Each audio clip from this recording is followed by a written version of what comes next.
बिस्मिल्लाहिर्रहमानिर्रहीम। अस्सलाम वालेकुम स्टूडेंट्स। आज का जो हमारा लेक्चर है वो है डिज़ाइन अ यूज़र इंटरफेस एप्लीकेशन कि हम लोगों ने एक graphical user interface based application को अब डिज़ाइन करना है। तो सबसे पहले हम बात करते हैं कि आज के कौन कौन से टॉपिक्स इस लेक्चर में हम लोगों ने कवर करने हैं, कौन कौन से कॉन्सेप्ट्स को हमने डिस्कस करना है। तो सबसे पहले हम बात करेंगे लेआउट मैनेजर की, और हम एक लेआउट मैनेजर डिस्कस करेंगे that is called grid layout. उसके बाद फिर हम बात करेंगे कि वो कौन कौन से स्टेप्स हैं जिनको आपको फॉलो करना पड़ता है एक यूज़र इंटरफेस बेस्ड एप्लीकेशन जो है वो डेवलप करने के लिए। यहाँ पे जब मैं बात कर रहा हूँ यूज़र इंटरफेस, तो इसका मतलब ये है कि यहाँ पर graphical user interface based application जो है वो हम डेवलप करने की बात कर रहे हैं, जिसमें कुछ ग्राफिकल कंपोनेंट्स होंगे जिससे प्रीवियस लेक्चर में हम लोगों ने डिस्कस किए थे, जिसमें हमने बात की थी कि कुछ बटन्स हो सकते हैं, कुछ कंटेनर्स हो सकते हैं, टेक्स्ट फील्ड्स हो सकती हैं और लेबल्स हो सकते हैं। तो नेक्स्ट लेक्चर के टॉपिक्स को डिस्कस करने से पहले हम थोड़ा सा ओवरव्यू देख लेते हैं कि इससे प्रीवियस लेक्चर में हम लोगों ने क्या क्या टॉपिक्स को कवर किया था। तो अगर हम प्रीवियस लेक्चर की बात करें तो प्रीवियस लेक्चर में हम लोगों ने बात की थी AWT को डिस्कस किया था। उसके बाद फिर हम लोगों ने देखा था कि AWT किस तरीके से प्लेटफॉर्म डिपेंडेंट है। उसके बाद फिर हम लोगों ने AWT के कुछ फीचर्स को एक्सप्लोर किया था। उसके बाद फिर हम लोगों ने UI एस्पेक्ट्स की बात की थी AWT में। उसके बाद फिर हम बात कर रहे थे कि AWT की हायरार्की को हमने देखा था। और लास्ट पे फिर हम लोगों ने AWT के कुछ कंपोनेंट्स को डिस्कस किया था, जिसमें हम लोगों ने कंटेनर्स की बात की थी। कंटेनर्स में हम लोगों ने फ्रेम को डिस्कस किया था। उसके बाद फिर हम लोगों ने टेक्स्ट फील्ड्स, बटन्स और लेबल की बात की थी, और साथ में हमने ये भी कहा था कि मज़ीद भी कुछ कंपोनेंट्स हैं जो कि हायरार्की में हमें नज़र आ रहे थे, और कुछ ऐसे कंपोनेंट्स भी थे जो कि हायरार्की में हमें डिस्प्ले भी नहीं हो रहे थे। तो वो भी हम लेटर ऑन डिस्कस करेंगे, बट जैसे जैसे हमारा ये कोर्स आगे मूव होता जाएगा तो हम मज़ीद ग्राफिकल कंपोनेंट्स को भी डिटेल में डिस्कस करने की बात करेंगे। तो सबसे पहले हम बात करने जा रहे हैं लेआउट मैनेजर की। तो अगर हम बात करते हैं तो लेआउट मैनेजर आपके पास जो है वो ऑटोमेटिकली अरेंज करता है आपके कंट्रोल्स को। यहाँ पे जब हम बात करते हैं कंट्रोल, तो कंट्रोल का मतलब है दीज आर UI कंपोनेंट्स।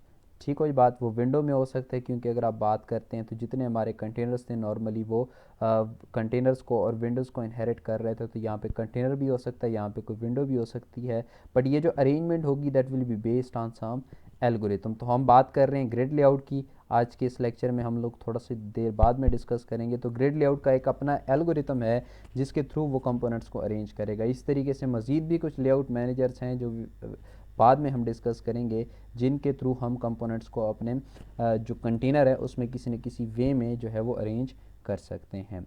तो आपके पास जो भी कंटेनर होता है उसमें आपके पास एक लेआउट मैनेजर का ऑब्जेक्ट मौजूद होता है जो उसके साथ एसोसिएटेड होता है, और उस लेआउट मैनेजर की बेस के ऊपर वो कंपोनेंट्स को जो है वो अरेंज करेगा। यानी जब कंपोनेंट्स आप ऐड करते जाएंगे, अब उन कंपोनेंट्स को किस तरीके से अरेंज करना है या डिसीजन कौन करेगा, ये आपका लेआउट मैनेजर करेगा। तो लेआउट मैनेजर काफ़ी ज़्यादा इम्पॉर्टेंट है जावा के हवाले से।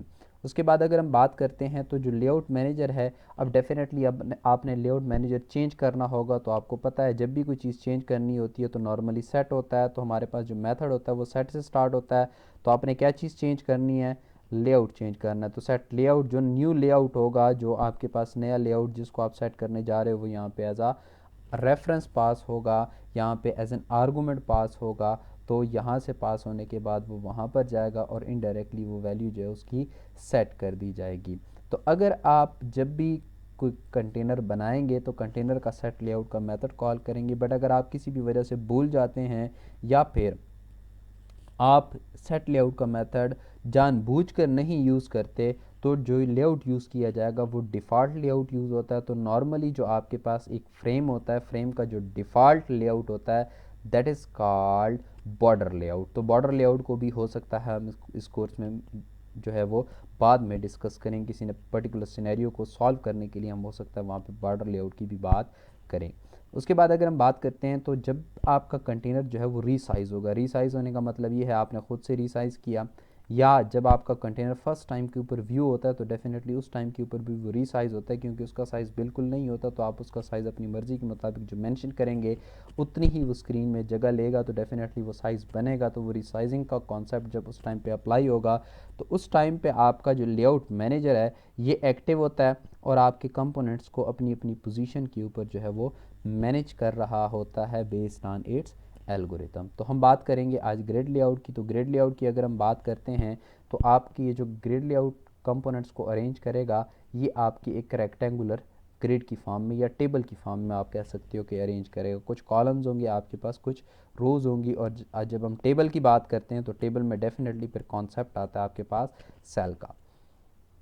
अब आपके पास जो सेल होता है, एक सेल में एक कंपोनेंट डिस्प्ले किया जा सकता है। वो कंपोनेंट क्या हो सकता है? एक कंपोनेंट में be a container, it means it may be a panel, it may be a text field, it may be a button, it may be a label। तो एक कंपोनेंट एक सेल में आएगा, एक सेल में एक से ज़्यादा कंपोनेंट्स जो है वो नहीं हो सकती। ये रिस्ट्रिक्शन है आपके पास ग्रिड लेआउट की। तो अगर हम बात करते हैं तो यहाँ पर हमारे पास 4x3 का एक ग्रिड लेआउट बना हुआ है जिसमें 4 रोज़ हैं और आपके पास 3 कॉलम्स हैं। तो ये आपके पास एक्चुअली रोज़ की रिप्रेजेंटेशन है और ये आपके पास जो है this is the representation of your column. Actually जो स्क्रीन के ऊपर आपको व्यू नज़र आएगा वो सिर्फ ये वाला व्यू नज़र आएगा। ये साइड के ऊपर जो नंबरिंग मैंने शो की हुई है ये जस्ट आपको कॉलम और रोज़ का नंबर के हवाले से बात की गई है। तो आप कह सकते हो it is just like 2 dimensional array. तो आपके पास ये सेल नंबर है, ये जो एक सेल है इस सेल में आपके पास एक कंपोनेंट आ सकता है। यहाँ पर या तो एक लेबल आएगा या फिर आपके पास एक टेक्स्ट फील्ड आ सकती है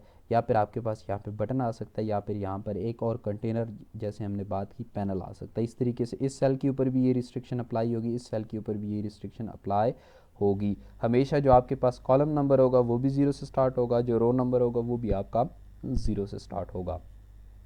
तो यहाँ पर हम किसी सेल को खुद से जो है वो वेकेंट नहीं छोड़ सकते, खाली नहीं छोड़ सकते, हमें हर सेल में कोई ना कोई कंपोनेंट जो है वो ऐड करना पड़ेगा। तो ये इसके अंदर कुछ ड्रॉबैक्स हैं, कुछ प्रॉब्लम्स हैं जो मैं आपको बता रहा हूँ कि आप किसी भी सेल को खुद से खाली नहीं छोड़ सकते। इसी तरीके से अगर आप HTML में टेबल्स के ऊपर काम करके आए हुए हैं तो HTML में आप नॉर्मली रो स्पैन और कॉल स्पैन का कॉन्सेप्ट यूज़ करते हो, तो ग्रिड लेआउट में ऐसा कोई कॉन्सेप्ट जो है वो यूज़ नहीं किया जा सकता कि आप रो स्पैन कर दें या कॉलम स्पैन कर दें, जहाँ पे आप कुछ एक सिंगल कॉलम को मल्टीपल कॉलम्स में डिवाइड कर लें या सिंगल रोज़ को मल्टीपल रोज़ में डिवाइड कर लें। ऐसा पॉसिबल जो है वो ग्रिड लेआउट में नहीं है। अब हम बात करते हैं तो ग्रिड लेआउट को हम किस तरीके से क्रिएट कर सकते हैं। तो ग्रिड लेआउट डेफिनेटली हमारे पास क्लास होगी और ये क्लास कहाँ पर होगी? आपके पास AWT में होगी, क्योंकि ये AWT का हिस्सा है।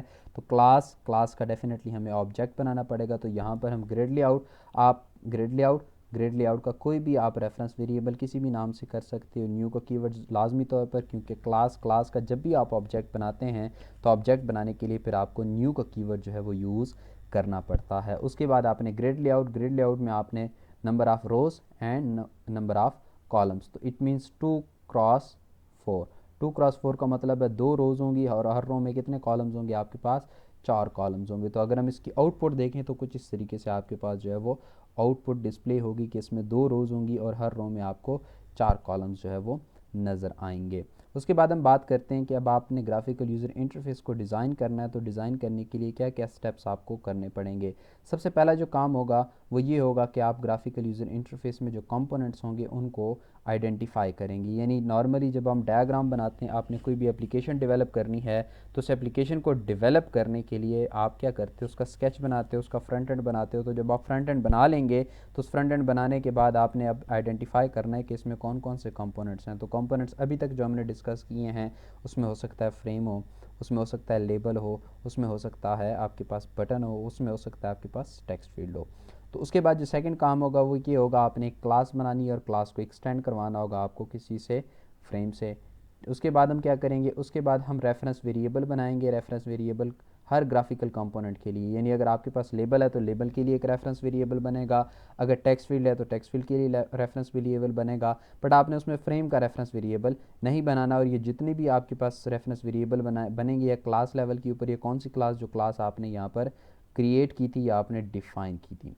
उसके बाद फिर हमने क्या करना है, एक कंस्ट्रक्टर डिफाइन करना है। कंस्ट्रक्टर में आप लोगों ने कुछ ये स्पेसिफिक टास्क परफॉर्म करने हैं, जिसमें सबसे पहले आपने हर रेफरेंस वेरिएबल को इनिशलाइज करना होगा। उसके बाद फिर आपने एक लेआउट का ऑब्जेक्ट बनाना होगा, जैसा हमने थोड़ी देर पहले देखा। उसके बाद फिर आपने फ्रेम का लेआउट जो है वो सेट करना होगा। उसके बाद फिर आपने कंपोनेंट को ऐड करना होगा वन बाय वन, यानी आप सारे के सारे components at the same time add नहीं कर सकते, एक टाइम के ऊपर आप किसी एक कंपोनेंट को ऐड करेंगे। उसके बाद फिर आप उस फ्रेम का साइज सेट कर सकते हो। उसके बाद फिर आप उस फ्रेम को विजिबल करेंगे। उसके बाद आप फिर अगर लिसनर आप लोगों ने लगाना है, फर्स्ट लेक्चर में हम लिसनर की बात नहीं करेंगे, इवेंट हैंडलिंग की बात नहीं करेंगे, तो जब हम इवेंट हैंडलिंग की बात करेंगे तो वहाँ पर इस पॉइंट को हम डिस्कस करेंगे। तो फर्स्ट में आपको ये वाला पॉइंट जो है इसकी इम्प्लीमेंटेशन आपको नज़र नहीं आएगी। उसके बाद फिर हम क्या करेंगे, मेन मेथड बनाएंगे उस क्लास में।